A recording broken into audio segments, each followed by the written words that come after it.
Арыбасын, ару кыргызым. Бар болуңуздар. Байыркы замандагы жомоктордун бардыгы бүгүнкү күндө чындык.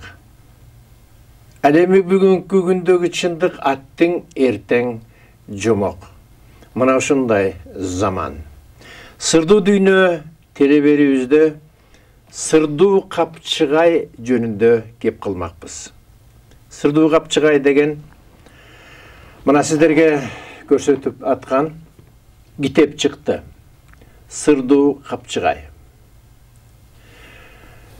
Бул китептин автору Жеңишбек Дүйшүналиев деген жигит бүгүнкү күздө бизде мейманда. Анда эмесе бул жигит менен таанышып коюңуздар.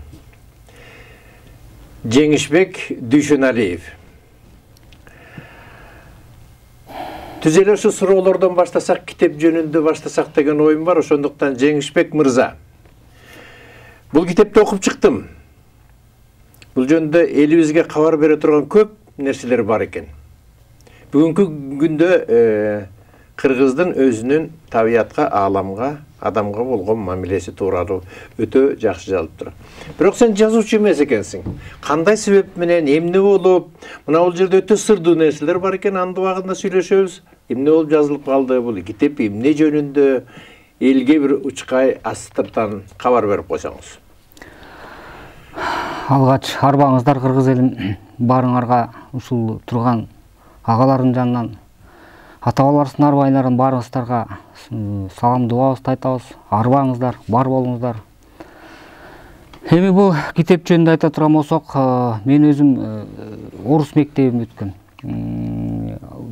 Эми Совет Союз малында барыңыздар эле билесиздер, көбүнчө орус жагын карачубуз. Жана биздин ата-энелерибиз да орус мектепке берип, орус класстарды окуганбыз. Советтер Союз болгондуктан биз солдатты дагы, армияны дагы ошо Хабаровский край, Дальний Востокто өтүп келдик. 91-жылдан баштап 93-жылга чейин. Андан келген соң эле биякта баягы эле кайра кыргызчылыгыбыз жок, орус менен жүрдүк. Өзүмдүн кесибим боюнча юристтикин бүткөм. Бирок мен эч качан мынтип жазуу түрүнө келип калат деп ойлогон эмесмин.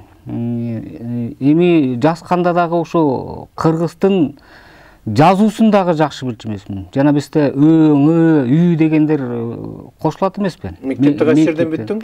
Мектепте Кочкордо окугам. Орус мектеби. 40 лет ВЛКСМ деген мектеп бар эле. Азыр Арабаев болуп калды. Ошондо 8-класска чейин окугам. Андан кийин башка жактарда окуп келип, башка мектепте бүткөн Жыныбаев немесинде бүткөнбүз. Ошол бойдон анан аякта деле кыргызчаны көп окуган жокпуз да, жалаң эле орусча болду. Анан университетте деле орусча бүтүрдүк, бүт эле орусча болду. Эми бул жашоонун ата-арбайлардын милдети кылып бизге жүктөп коебу же кандай, ушундай кылып жүктөп ар бирибизге берип коет экен. Ата-бабалардын арбайындагы кырчилдендер өзлөрү иштетип коет экен, жана отургузуп коет экен. Ошол аркылуу бул сырдуу капчыгайды жазып калгам.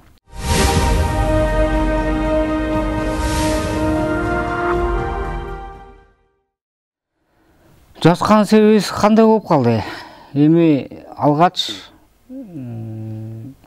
бул кайып дүнөө жөнүндө биз билбеген жактардын баары жазылып калды. Ошол тууралуу жазылды. Бул бул жерде өтө кайып дүйнө менен көзгө көрүнбөгөн дүйнө менен ошол жердеги адамдар менен баарлашкан, ошол жердеги жаныбар деп коелу, жандуулар менен баарлашкан, ошолор менен сүйлөшүп жашооңдо. Бирок ошолордун баардыгын кагаз бетирине түшүндүргөнүн айтылат да бул жерде.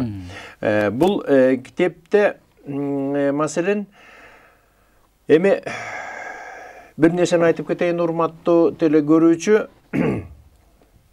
Бир кездерде ушул кайып дүйнөдөгү болуп аткан сырларды, ошол адамдар менен байланыш болгон адамдар же болбосо башка бир инопланетяндар менен болгон жолугушууну эч кимге айтпа, уят болот, туугандарың кантип ойлойт, мунун баары жомок, айнып калды деп, жинди болуп калды дейт деп көп убактарда айттырган эмес. Азыркы күндө болса улуу күчтөрдүн бардыгы азыркы ушундай заман бар экенин, убакыт жетип калгандыгына байланыштуу ушуну алыбе кайра даңазалагыла деген мыйзам келди галамдан. Даңазалагыла, айткыла. Ушул биз бар экенибизди элге жетсин. Мурдатан кыргыз эли ушуну баарын түшүнүп, билип жүргөн. Эми ошону кайрадан ачыкка айткыла деп бул аталардын, жогорку улуу күчтөрдүн ар бирине берип аткан белги болуп атат да.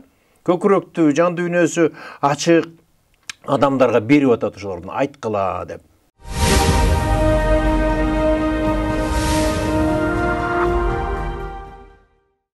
Бу кайып дүйнө менен жанагы бул дагы каармандар менен табияттын арасында жүргөн ошол жалгыз көз, жалгыз аяк, чаңырык, жанагы жез тумшук дегендер бар экен да бул жерде. Мына ошолор менен кандайча болуп байланыш болуп калды? Ушундай суроо да, кызыгыраак болот да, мындай. Кызыгыраак дегеним кандай? Түшүнүктүүбү? Эми бул мындай болуп калды. Бул кайып дүйнө деген ата арбай деп айтып атпайсызбы? Бул деген эми биздин өзүбүздө тээт ата бабалардан келип кайып дүйнөдөн өтүп келгенибиздин бир четин ырастап да жатат болуш керек. Мына ырастаганы кийинкилер деле алайлы, үмөт алсак деле болот. Же болбосо бул китептин кандай жазылып калышы? Мен жана сизге башында айтып кетпедим, мен өзүм юрист жагынан бүткөн, журналистика жагынан да бүткөн эмесмин, жазуу жагында билчү эмесмин деп. Эми бул ата арбайлардын жана башка күчтөрдүнбү кайып дүйнөнүн күчү алып келип коет окшойт ар бирибизге.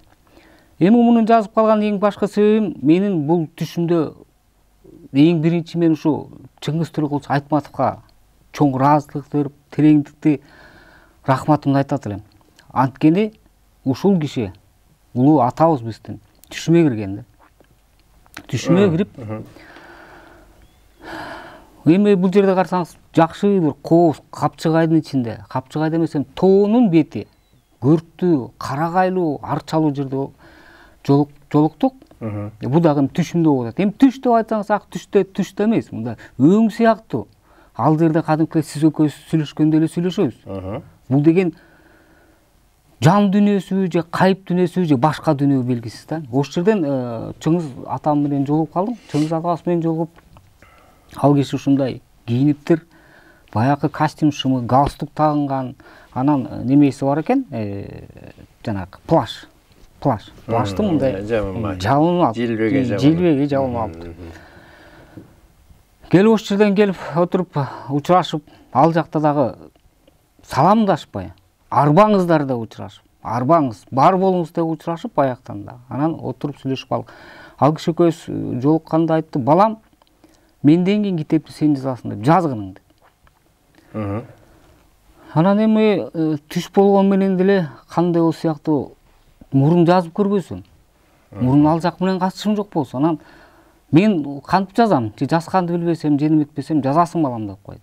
Анан кай макул деп отуруп калдык. Бир таштын үстүндө отурду Чыңгыз атабыз, мен жанында отурдум. Анан ошол жерде кечке сүйлөшүп отурдук. Канча бир убакыттар, өзүлөрүнүн убакыттары бар окшойт да. Анан: "Балам, эми мен кетейин" деди.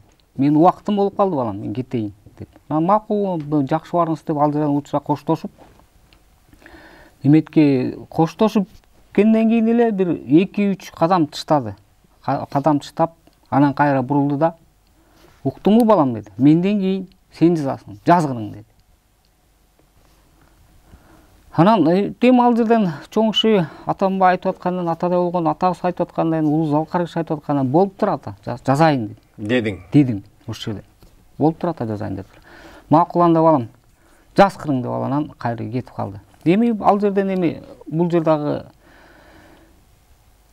ушул маалдар негизи түнкү убактарда келет да. Түнкү 12ден өткөндөн кийин келет. Анан эң күчтүүсү бул 5-4 күндөр. 4 күнү ушундай ачылат экен. Башка дүйнөнүккө окшойт. Кайып дүйнөнүн эшиги ачылат. Анан информациялар көп келет ушул маалдарда. 4-5. 5 жума. Анан алда да бошотто ойгонсом, уже 4 болуп калыптыр. Анан бул эмне болуп калды экен деп туруп кандай болуп калды же деп эми турдум. Отуруп кичине ойлонуп кайра жатып, анан барып бир тез тургандан кийин Куран окудум. Ата арбайларына ошо Чыңгыз атабызга багыштап Куран окуп, анан ал жөнүндө эле унутуп калыптырмын. Түштү деле унутуп калыптырмын. Эми пендебиз да, бар пендечилик болот экен да. Унутуп калдым. Анан ушул көлдөн кайным келип калды. Көлдөн кайным келип калып, «Сизде шаарда жумуштарым бар эле. Ошону бүтүрүшүп беришип коюңуз» деди. Макул деп алып экөөбүз чыктык. Анан ушул шаарда кыдырып жүрдүк. Кыдырып, жумуштарым бар бүтүрүп жүрсөк, анан бир түштөн кийин болуп калды. Түштөн кийин болуп калганда «Жесте жумуштарым бүттү» деди. Анан 12 микрорайон келип калыптырбыз. Ошол жерден кайра эсиме келди да. Эсиме келип, бу жакка жакын болуп калыптырбыз. Ата бейитке барып келели. Мен ата бейитке деп эми кайныме деле айткан жокмун. Чыңгыз атабызга барабыз деп, Чыңгыз Тырековичке барабыз деп. Ага да айтпай эле ата бейитке барып келели. Көрдүң беле акты десем, жок көргөн эмес. Жүрө анда мен сени көргөзүп келейин ата бейитти деп, анан ал жерден чыктык. Ата бейитке бардык. Түз эле Чыңгыз Айтматовдун барып күбөсүнө Куран окудум. Анан ошондон кийин кайра 2 күн. Эми муну карасаңыз бүт баары 2 сандан. 2 күн келип атат. 2 күн Куран окугандан кайра анан ушул башталып атат. Эмне болуп башталып калды? Бул дагы ушул ал кездерде ушул жан дүйнөңдү да өзүңдү да кыйнай баштайт экен. Денең да кыйналат, ооруй баштайсың. Бул эки ийниңди баса баштагансың экен. Башыңды ооруй баштайт. Анан жазыш керек болуп калды. Жазганга отургузуп коюшту. Анан жазганда эмне баягы эле эски немелерди алып, баламдын ручкасын алып, мурун калып калган журналым бар экен. Иштеп жүргөндө жазып жүргөн журналым. Ошону тең жазылбаптыр. Эми 1-2 эле баракча алып туруш ойдан калыптыр да. Анан ал дагы көрүнүп жанында даяр болуп калыптыр. Анан алдымдан ошол баштан эле баштап жазып кеттим. Бул негизилерде бардык нерсе, эгерде түз багыт алса, бара турган жолуңду дагы улуу күчтөр даярдап коет. Мен көп байкайм да, ушу ниет кылып анан туура ушуну бир жолу чыкса десе өзү жол чыгып калат.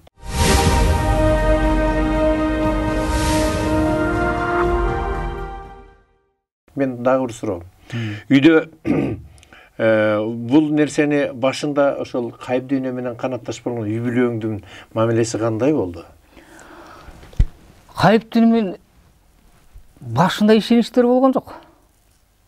Жада калса бул китепти жазып атканда мага эч ким мындай маанинде берген эмес, ишенген эмес. Даже өзүмдүн бир тууган агам жазат десе жаза бересиңби?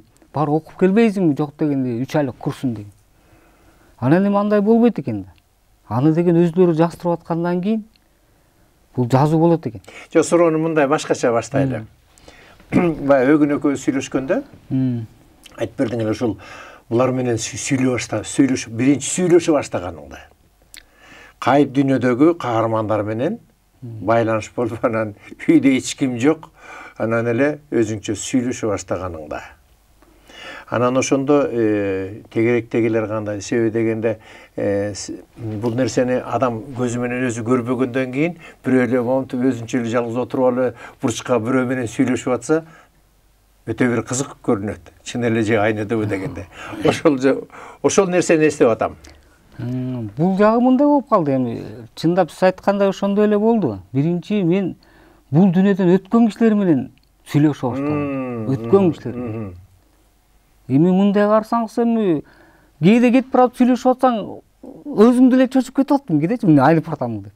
Ушундай болот экен. Бу кандай болуп кетти? Алар кадимкидей эле мындай көрүнүп көзгө көрүнүп, эми көрүнгөндө кандай? Сөлөкөт болот көрүнөт да. Маселен бирөөнү айтчы, бирөөнү кимди көрдүң? Өтүп кеткендерден. Эми маселени бул айылдаштарбы, кыргызстандыктарбы же дүйнөдөгү мындай өтүп кеткендерби? Кандай маселен? Мисалы үчүн бул китепти эле алайлы. Ошол китептеги каармандарды да көрдүм да. Ошол китептеги каармандар менен ошо сүйлөшүү да жолу болуп атты да. Булар эми дүйнөдөгүлөр деп деле айта албайм. Ошо кыргыздар эле, биздин ата арбайларыбыз. Ошо биздин качандыр бир мезгилдерде өтүп кеткен. Анан мындай да бир неме болуп калганда, эч нерсе эч качан катылып калынбайт. Кылымдар өтсө дагы катылып турган нерсе канча башка адамда заттарда жашырам десе бул жашылбайт, кайра чыгат деп. Ошондой сөз болуп калды да. Катылган нерсе жер астында калбайт. Кылым өтсө да кайра көтөрүлүп чыгат. Ошонун баары мезгил талабына байланыштуу. Мезгил талабына байланыштуу. Жаңыланып, кайталанып турат. Туура. Аны ата-арбайларыбыз баарын ошону көргөзүп, ошону алып келип коет. Мына ошол сыяктуу эле анан ушундай боло баштады. Анан башында өзүм дагы мындай чочулап жүрдүм. Башка бирөөнүн айтканынан коркуп жүрдүм. Жанымдагы кийинчерээк жубайым аялым деле жанымда жүрүп неметип калды. Аялым дагы башында коркуп жүрдү. Анткени ага көрүнбөсө дагы ушул башында көрүнгөн жок окшойт. Анан бир жолу көрүп алып, андан кийин такыр коркуп калды. Анан ошондо бул адам баласы өзү көрүп, өзү сезмейин сайын эч нерсеге ишенбейт экен. Жана көргөндөрүнө башында көрсө бул корку сезим болот экен. А бирок көрүп, алар менен аралашып калгандан кийин корку сезими жок. Кадимкидей эле сөйкөбүздөй эле болуп калат экен. Ошол ишеним бул бардык нерсенин тоскоолдуктары ошол ишеним болуп атат да. Кандай нерсеге ишенсең, ошондой нерсеге ишен. Анан эми бизде Кудай бар, улуу күчтөр бар, кайып дүйнө бар десең, эми ишенишпейт. Кээ бирөөчү ишенгени бар. Ал эми түндө албарысты басты, калтырап калдым десе, албарысты бар экен ишенет да. Мына коркутту да. Кыргызды жакасынан алып коркутмайын эле көп нерсеге. Өзүнүн көкүрөгүндөгү нерсеге кыргыз аттың өкүнбөй баратпайбы? Кептин баары мына ошондо да. Анан бул кайып дүйнө. Азыр ушул кайып дүйнөнүн бар экени, кайып дүйнөнүн мыйзамысыз, менин өзүмдүн оюм да. Кайып дүйнөнүн мыйзамысыз, кайып дүйнөнүн талабысыз, кайып дүйнөнүн багытысыз адамзат тек гана талкалоонун үстүндө болот. Ооба, аныңыз туура. Туура. Ошондуктан кыргыз биздин экөөбүздүн дагы оюбуз, талабыбыз. Кыргыз ушу көкүрөгүндөгү нерсени ойготуп, кайып дүйнөнүн бар экенин билип, таанып, кайып дүйнөгө өзүнүн кабарын салса, ар жактан саламын берет деп атам да. Ооба, аныңыз туура. Ушул жөнүндө. Аныңыз туура. Бул жерден эми сиз кайып дүйнө жөнүндө айтып атпайсызбы? Кайып дүйнө бир эле кыргыздарда эмес, башкаларда да бар. Бирок алар эч качан аны сезип билишпейт. Бул адам баласы бул акыркы убактарда эки көзгө гана ишенип калды. Көзүн көргөндөрүн гана ушул бар дейт. Көкүрөк көздү жаап койгонбуз. Бул бизден да эмес болчу. Балким ошол мезгилдин талабы ошондо болуп турганбы? Же балким биздин ата-арбайларыбыз текеберликке кетип, же болбосо жанакы мансапка жутунгандан кайып дүйнөнү жаап койгонбу? Ушундай да. Ушул жагы бар. Эми мына мезгил жетип, ошо ата-арбайлары өзүнүн балдарын ошого кайра алып келет. Бул текеберчилик адам баласында. Текеберчилик менен мансапкорлук бул өтө чоң жок кылуучу нерсе экен. Мына мисал алсаңыз, мурунку цивилизацияларда бул келип кеткен цивилизация бүт бары жок эмес. Болгон цивилизациялар. Мына жанакы Атлантида деп атат. Неме башкалар да айтып атат. Мунун баары биздин дүйнөгө келип кеткендер. Биздин ошо ата-арбайларыбыз деле айтып атат. Булардын жок болуп кетүүсү эмне деп, алардын текеберчилиги деп. Алардын ошол өзүнүн текеберчилиги менен жана өзүнүн жанакы мансапкордугу менен жокко учурап атат. Биздин жер аламыбыз, жаратуучу бул жер аламга бизди өсүүгө, өнүүгө жиберип атат. Жана биз ошо кыргыз элдери көбүнчөсү эле айтып, кыргыздын мындай кайып дүйнөгө жакын экенин, биз кайып дүйнөдөн келгенибизди ишене беришпейт да. Өзүбүздүн кыргыздар эле. А башкаларга ишенет. Жаратуучу айтып атат. Мен өзүмдүн кулундарыма дейт, кайыптын ачкычын, эки дүйнөнүн ачкычын берем дейт. Башкаларына көбүнчөсү эле ишенбей неметип атышпайбы? Мына биздин кайып дүйнөдөн келгенибиз Манас, улуу Манасыбызды айтылып атат. Кийинкилерге нак болуш үчүн. Мына 3 жаштагы бала үмөтүнүбүз айтып чыгып атат. Бул да кайыптыкы да. 3 жашар бала ошончо деген сапты биз кичинекей сапты жаттай албай атабыз. Ошончо сапты айтып атат. Мына бул китепте жазып атканда дагы мисалы үчүн бизде кандай болуп калды? Эми биринчи чети мен бул китепти жазып чыгарып бүткөндө дагы мен мындан чыгаргандан уялгам да. Чыгаргандан. А муну кандай болуп жазып калдым? Ушу даже ушу жазып атып кээде кандай болуп кетет, кандай ойдо болуп калат болду экен деп ушуну токтотоюн десем, жок, токтоткон жок. Токтоттурбай кой, токтотурбай. Эми бул жерден бүтүрүп коем деген күнү. Неден уялдың анан? Уялганым эми жөндөн эле жүрүп эле анан жазып атсам. Дагы эле туугандары түшүнөбү, эл түшүнөбү, түшүнбөйбү? Түшүнбөй, ушул немеге келип. А жаратуучу ошол жерде кайыптан ата-бабалардын арбайлары айтып атат. Мезгили жетти, бирик келеди. Биригүүчү учуруңар келди. Эгерде бирикпесеңер кыйроого учурайсыңар деп айтып атат. Бирок биз муну дагы эле албай атабыз. Бизде дагы эле текеберчилик менен мансапкорлук болуп атат. Мына ушунун баары болуп атпайбы? А муну жазып атканда токтотуп кое турган жерден ошолорго өзүм аралашып калып аттым да. Жана кээде бул экранда телевизордо кино көрүп атат го. Ошондой болуп көрүнүп калат. Кээде ошолор менен чогуу жүрүп калат. Чогуу жүргөнсүп, кадимкидей эле эми ал жерден тамактанып да калат экенсиз да. Жанагы тойлор болот го. Тойлор болгондо эми бир жагын айтып берейин. Уккандарга калп чыгар, билгендерге чын чыгар. Кайып дүйнө бул көкүрөгү ачылып билгендерге чын дүйнө. Эми бир лестерге бир мисалын айтайын. Ошак жака бир учурда башка состоянияга түшүп каласыз. Башкача болуп каласыз да. Анан өзүңүз кетесизби, же жаныңыз кетеби, ушундай башкача болуп ошакта пайда болуп каласыз да. Анан ушул жерде кадимкидей эле жүрүп каласыз. Анан бир той болуп атыптыр. Той. Аякка кошулуп калдым. Анан шорпо Минскиде бир нерсени айтайын. 40 кулактуу казанды мен ошол жерден көрдүм.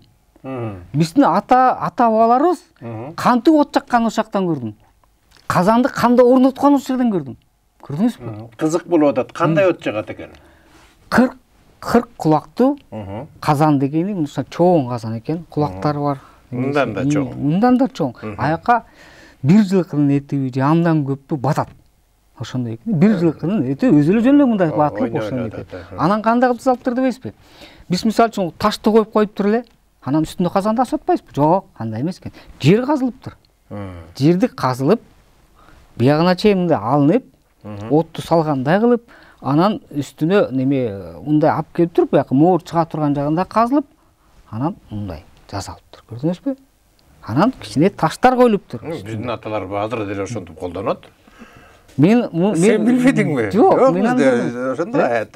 Азыр баягы туулганы неметип калышты. Негизи жерди казап, анан тегерегине таш коюп туруп эле казанды коюп койчу. Ошондой от жакты. Мен аяктан көрдүм. Мектепти бүткөнүң сезилип турат деген.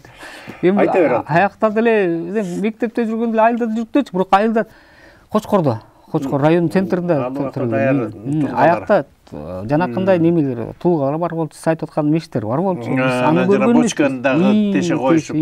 Ошондой эле. А мен аны көргөн эмесмин. Мен ошактан көрдүм кандай экен. Ошодон жаккан ошактан көрдүм. Анан эмне кызыгы, ошол жерден баягы шорпону келип алам, шорпо иштеп, шорпо ичип, анан жанакы этти тартып эт жегенде бул түшкө чейин такыр ачка болбойсуз да. Эртең менен туруп тамак жегиңиз келет. Эми баягы ичиш керек деп суу ичип коесуң. Бирок ошол күнү ушундай ток жүрөсүң да. Бул эми башкача сезим.